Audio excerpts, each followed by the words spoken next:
Hi guys. yan yung nanay ko na nanonood ng TV pero naka-sunglasses. Yan. Ganyan siya manood ng TV.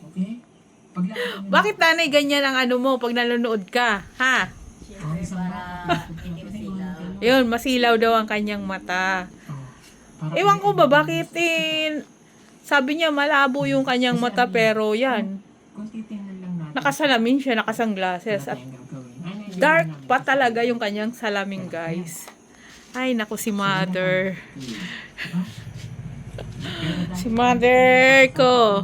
Yan. 75 years old na yan, guys. Malakas pa. Hinimuhin mo ka naman doon sa istorya. Naginimuhin mo daw ako nun sa istorya. Para mabawasan din yung isipin.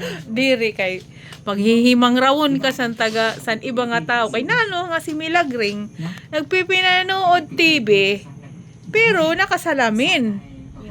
Nakakakita pa ini nga manood ng TV nakasalamin tapos dark pa. Agoy man daw si Milagring. Yan guys ang aking nanay. Hindi masilaw. Tinan mo yan niya. Tingnan mo yung salamin ko. Ayan. Yan, di ba? Madilim yung salamin niya. At ang kanyang pinapanood ay YouTube. Ayan ang pinapanood niya. Paborito niya yan.